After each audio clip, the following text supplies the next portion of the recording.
Welcome to the Next Generation Rockstars podcast. If you are trying to figure out how do you recruit and retain this next generation of rockstar talent, well, you are in the right place. All right, so in today's episode of the Next Generation Rockstars podcast, I interviewed Ralph Barsi of ServiceNow out in Silicon Valley, and man, he brought it to this interview. So you need to go ahead and just get your pen and notebook ready because you're going to have to take lots of notes. Ralph really believes in developing that early in career talent, and he doesn't just believe it and say these things. He actually is doing it in the trenches, like day to day, and he gives you some really practical and actionable steps that you as a leader can take and implement within your company today or your team today. And I think that leaders who have been leading, who are brand new leaders who have been leading for 20, 30 years, I mean, this is some really good stuff that Ralph brings to this interview. And I really hope that you really listen and take it all in. I, in fact, loved this interview so much that after the interview, I asked Ralph, like, hey, can we do a round two? I really wanted to talk to him about mentoring. That was the original reason I reached out to him, was to talk to him about mentoring because I personally know some of his mentees and they are killer. And we'll talk a little bit about them during the interview.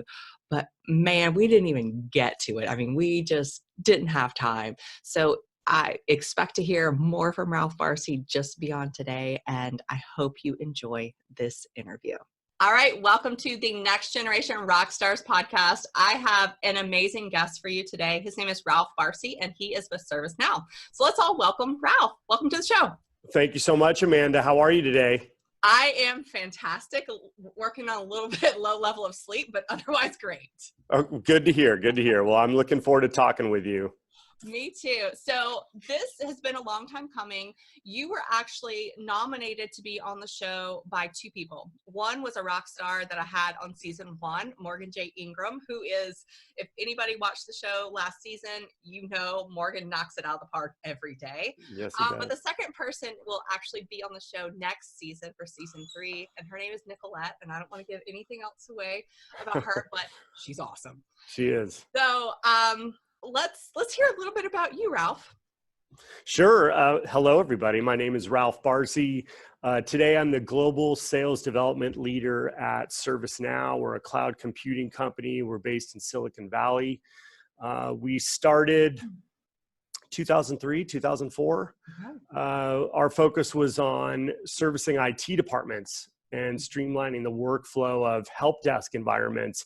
But over the years, we've really evolved into servicing all business units in the enterprise. So essentially, our technology digitizes workflows and makes the experience of fulfilling requests pretty smooth and simple.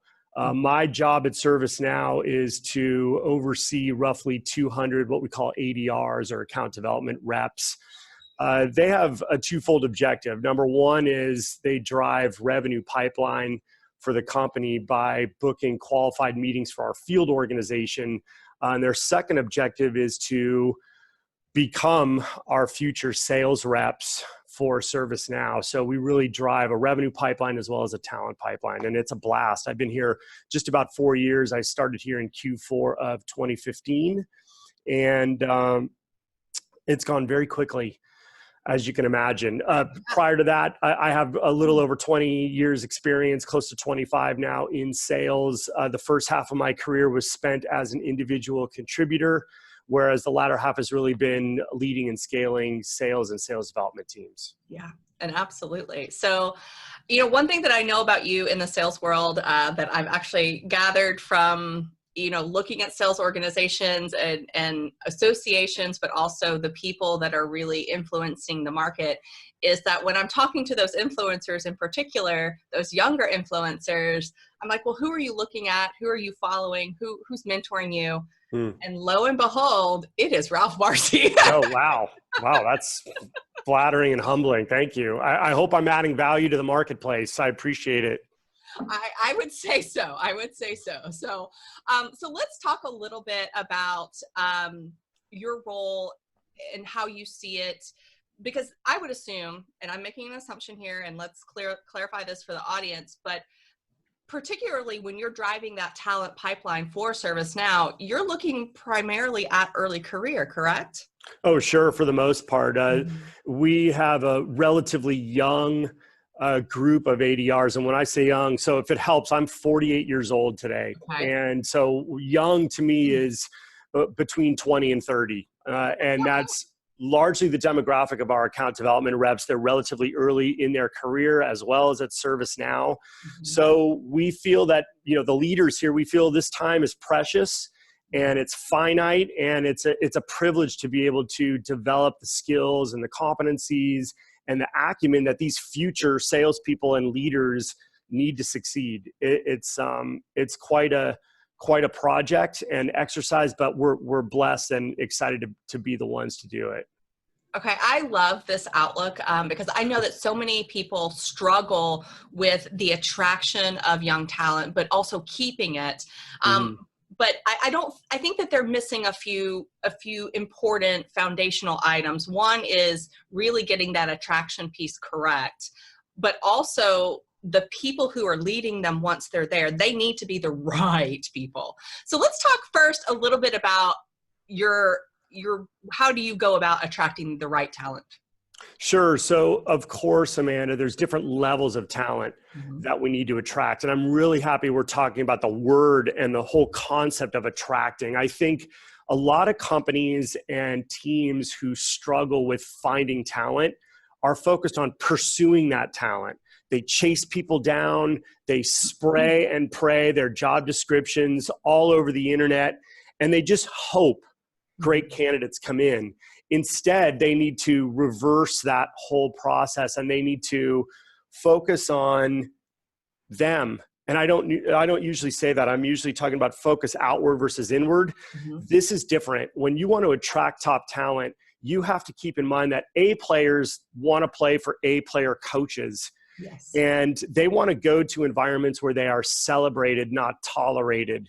And they want to learn while they're in these companies so that they can add value and be the best versions of themselves in the workplace. So you, as a leader, you really need to focus on what's that bat signal that you've just cast into the sky for people to learn more about you, learn more about your team, learn more about your company and your industry. What's your branding effort like, whether it be on LinkedIn, whether it be out and about in the marketplace?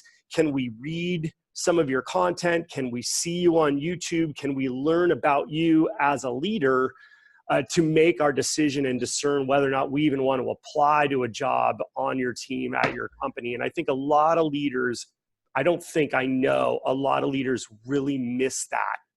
Mhm. They aren't out there focusing on their own brand for whatever reason, and top talent's going elsewhere.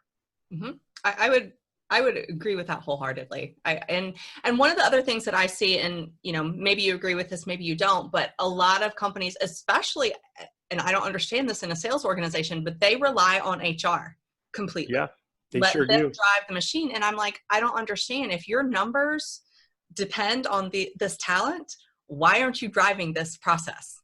You need to. Exactly. A lot of leaders, with all due respect, are heads down, driving the revenue that they're primarily responsible for, and also people have a hard time writing content, being on YouTube, appearing on podcasts like this one, because there's maybe an inherent fear that they're going to be disliked by the marketplace. So a Yeah. lot of people out there feel that what I'm doing right now is very self-serving. It's all about Ralph Barsi, when it's the complete opposite. I'm just I agree. trying to shed light and expose the good things that we're doing at ServiceNow, particularly in global sales development, in hopes and with an intent that top talent out there is going to say, yes, that's the type of team I can add value to and I can also learn from. How do I get there?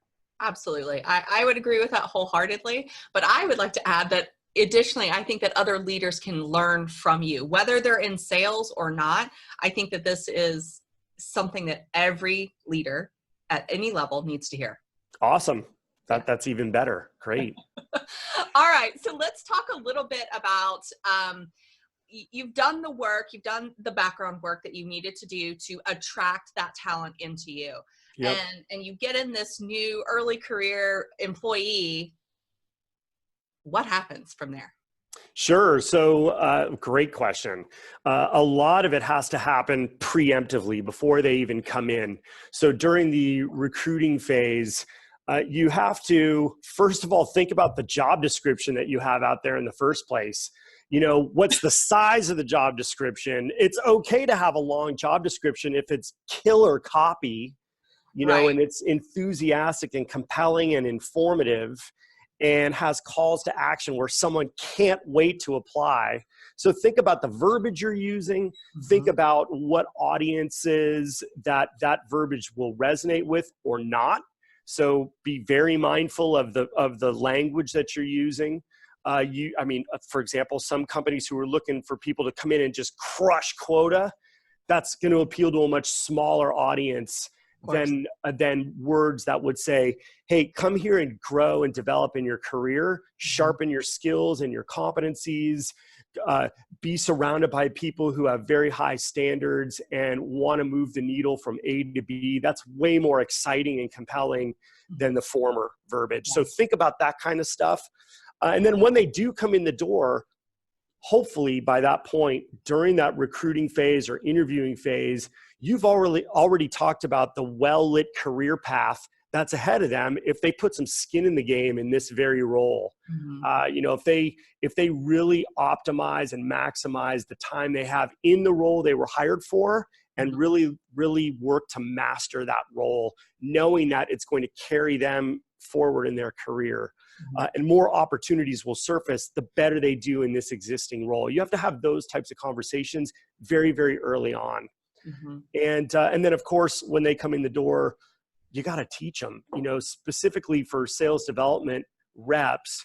The average tenure is maybe 15 to 24 months as an SDR, ADR, BDR, whatever you want to call it, before they're up and out into hopefully another business function within your own company.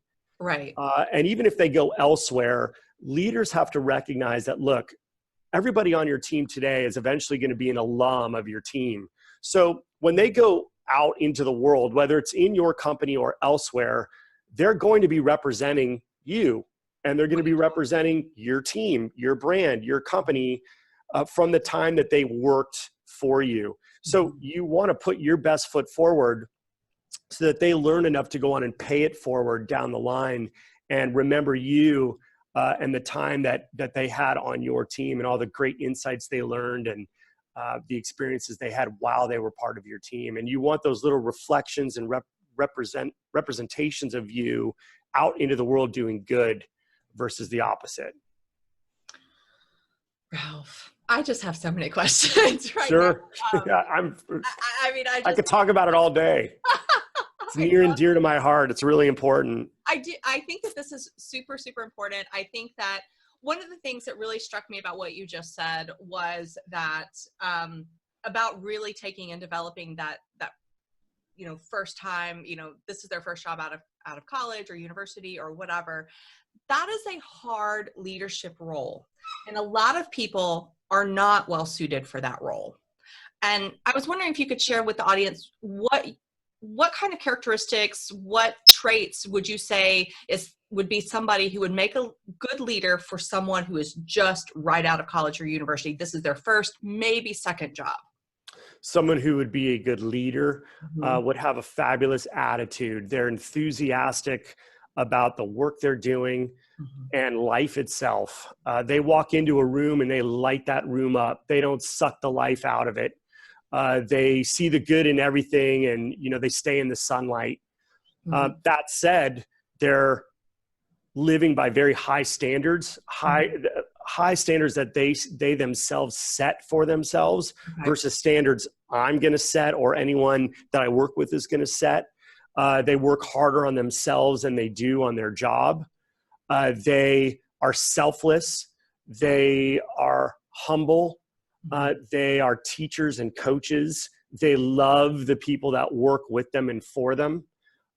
They see everybody on their team 2 years out, and they picture them as already successful account executives or successful team leaders or successful business owners 5, 10, 15 years from now. And they understand that in this little pocket of time that they have, they've got to give those people the best from their experiences, their best insights, so that those people can go on and pay it forward later. It's attributes like that I look for when I'm hiring leaders. And then there's the flip side. We're running a business.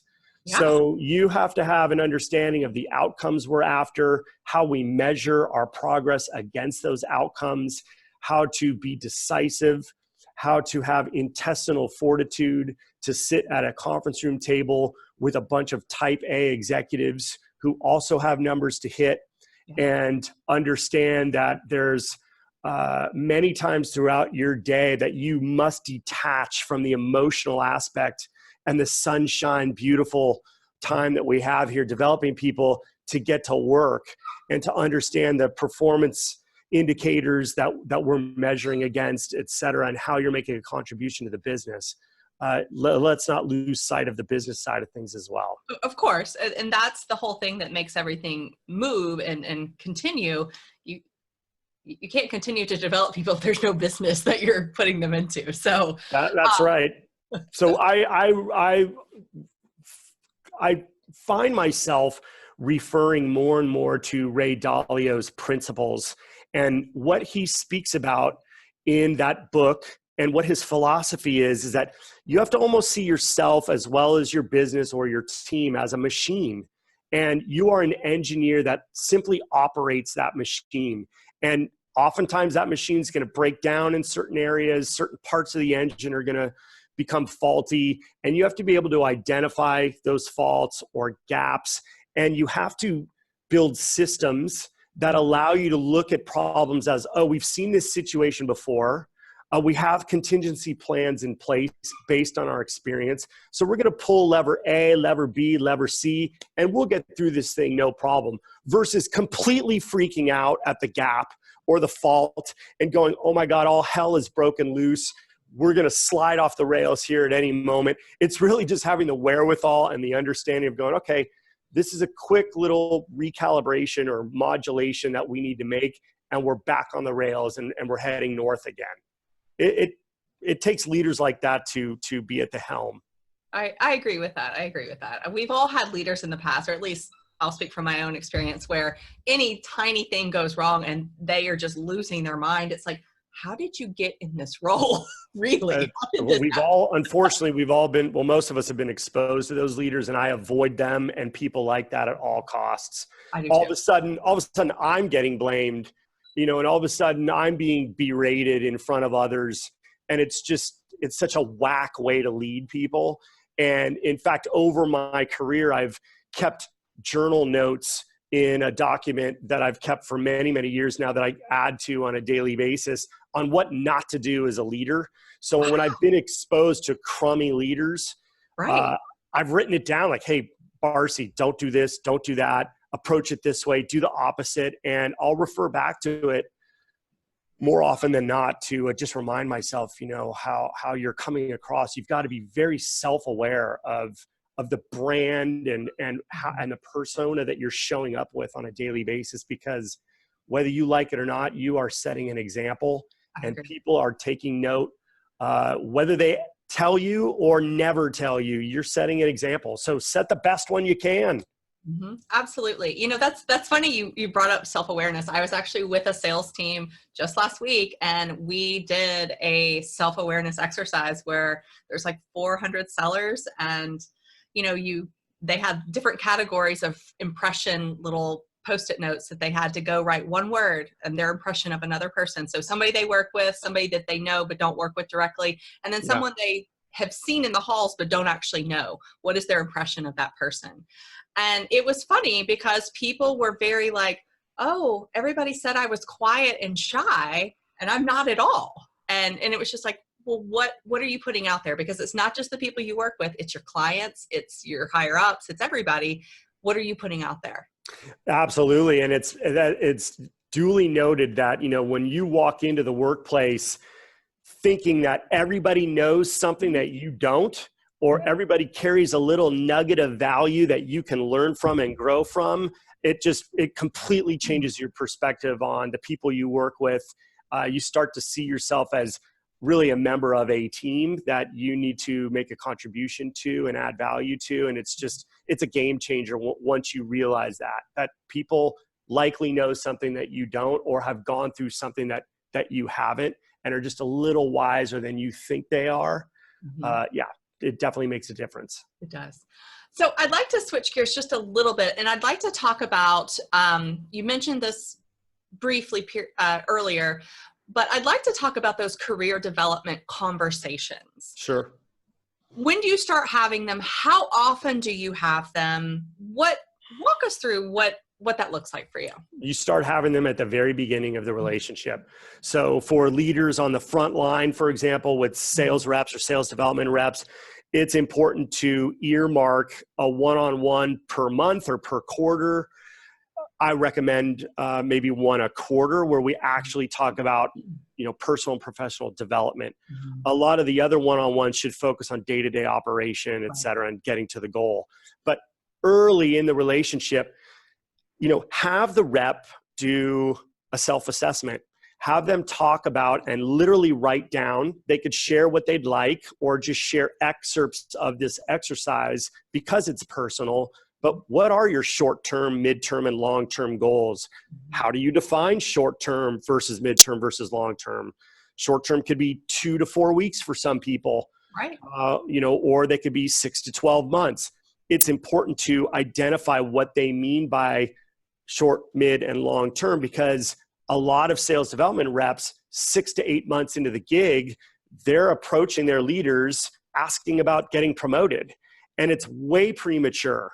It's way too early. There's still a lot more development and experience and time that needs to pass in order for them to incubate, if you will, and really become masters of the role they're in and add way more value in future roles. So identify what those timeframes are, and then ask the person in this self-assessment, hey, who do you admire in the world, professionally or personally? Who do you want to emulate? Tell us why. What characteristics or attributes do those people illustrate on a regular basis that you want to model? That's going to give the leader a really good understanding of, how this person ticks, what this person likes, dislikes, what they're trying to accomplish, or who they're aspiring to become. Another thing in the assessment is, and there's 4 questions. It's like, what are your career aspirations, short, mid, long? Who do you admire? Who do you want to emulate? That's number 2. Number 3 is, what do you need to learn and work on to get where you're going? And then lastly, how can our company, how can others around you really help you get from here to there? And you'll realize more often than not that, like you said, college students coming into the workplace, they have no idea what north is to them, or where they want to be in 5 years, or why they want to be there. A lot of people, especially in the sales world, they'll come in and go, I just want to make money. I want to make a ton of money. Okay, well, that's a trigger then for the leader to ask, awesome, that's fabulous. Let's fast forward. Let's say the stars have aligned and you've earned all the money that you want to earn. What are you going to do with it? Now the leader is going to get a really good understanding of, is this a person who's trying to care for ailing parents? Okay. Is this somebody who wants to get married? Do they want to invest in properties? Do they want to run their own business someday?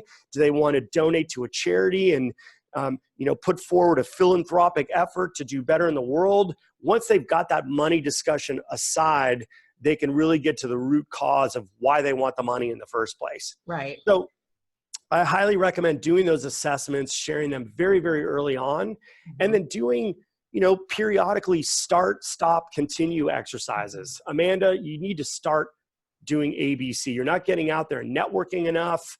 You're not on the phones enough. You're not falling on your face, giving yourself enough experiences where you have to get back up again and dust yourself off. So do that. Here's what I think you need to stop doing. Here's what you need to continue doing because you're awesome at it. Like, let's get after it. Let's go get it. And I think discussions like that, pretty simple, not that difficult to have. They just need to happen. And they need to be put on the calendar to happen, or they will not take place. I think that is a really good point. They need to be on the calendar and almost like a standing appointment, quarterly or monthly or however you do it, because they're so easy to get, oh, you know what, I've got to take care of this. And they're so easy to get pushed aside and then you don't ever do it.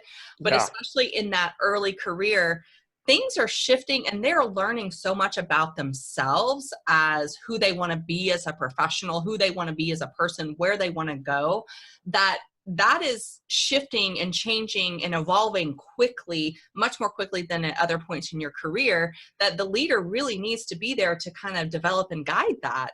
And if you're not doing it, you don't know, and you're losing them basically. 100%. Oh, and keep in mind, as we just talked about, most of the people that are coming into the sales development world are recent graduates. So what does that mean? Yeah. They have been on a schedule for their entire life that's like semester based. Uh-huh.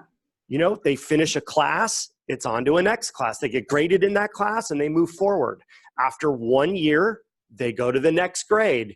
And so they've been on this cadence their entire life, and they come into a company and a company's like, oh, dude, you're not getting promoted for like 2 years. That is unbelievable news to them. And they really have to adapt and recalibrate how they're approaching their day-to-day work because they're just not used to that. So create an academy so that as soon as they come in, they understand that there are 6-month timeframes where they're going to learn A, then they're going to learn B, then they're going to learn C. And over those 6-month timeframes, they're going to be graded in this academy. For example, at ServiceNow, we have a global sales development academy that's broken into, guess what, 6-month chunks. And we call it liftoff, launch, and orbit. Oh. And by the time you're in the final 6 months, or even a 6-month period after that, you're learning the competencies that are going to make you successful in the next role. So you're learning about the T's and C's of contracts. You're learning negotiation with high-level executives and committees who are making decisions at big companies. You're learning how the legal process works when lawyers redline clauses in a contract and what that means. You're learning about the time that it really takes to close a deal, especially in our world, in the SaaS B2B world, selling into the enterprise. Sales cycles could be 2 years long. So you have to understand all the components and mechanics of moving a deal over the line. There's a lot of studying that needs to happen. And so we incorporate that into our academy. Secondly, we talked about this at the very beginning of our call today. Mentoring is critical. You have to have a coach or a teacher that's not your direct manager that can have those offline conversations with you. How are things going? Hey, if Amanda shows up like this, don't take it too seriously. This is probably why she's responding like this. Instead, focus on this. So we built a global sales development mentorship program here as well, where we have account executives and solution consultants and people from other business functions volunteering to mentor our account development reps. It's a two-way street. The ADRs have to put, frankly, more skin in the game because what you put into it is what you're going to get out of it. Right. But nonetheless, relationships are created that last way beyond the mentorship program. You make friends in the process and people that you'll probably lean on throughout your career. So it's a joy to watch, but it's so important to share that with other leaders that may not have stuff like that in place in their own organizations. Absolutely. And I think that for some reason, I think mentoring programs have, they were put into place for a lot of companies, but they were, in a lot of ways, I feel overmanaged. They were too systematized, and it didn't allow for that organic growth of what that individual needs and, what they can do together as a mentor-mentee. I worked with one company and it was just very like, okay, on this meeting, you talk about X. On this meeting, you talk about Y. And I'm like, but that's not what she needs. So what is your philosophy when you're mentoring someone? Let's say that you want to mentor me, and that would be great. No, I'm just kidding. I'd be happy to. But what would be your philosophy for getting that relationship going, and how would you judge on what do we need to talk about? What do we need to work on? Sure. You and I would first need to establish, okay, Amanda, how are we going to communicate with one another? Mm-hmm. Is it going to be like this, where we're looking at each other, et cetera, et cetera? How often are we going to communicate? I'm extremely busy. I'm sure you are too. So to avoid and mitigate any, email tennis back and forth, trying to figure out dates and times, when you write to me, be very specific. Yes. Give me multiple choice questions that I can just tick the box on and we can move forward. Let's see. Be mindful of your writing. So if we agree that we're okay with texting one another, again, ask a question in the text so that it evokes a response. Otherwise, it's just information for me to read. When you're emailing me, make sure, just like we tell sales development reps when they're prospecting into big accounts, have a subject line that tells me what this email is about. Make it brief, concise, break up your paragraphs, get into the detail of writing. You talked about, hey, look, there's a lot of companies out there, and I couldn't agree more, that systematize this, and it's very robotic, if you will. Yeah. However, if you really want to elicit that organic relationship, it's okay to preface a form that you're going to send the mentor and the mentee if you're the owner of a mentorship program. And you might want to say, hey, here are some guidelines that we've seen work in the past for people who are having a hard time getting started. You may want to do this, you may want to do that, versus do this, do that, and let people kind of figure it out on their own. Those are just a couple tips. Again, this is another one we could talk about all day. It is.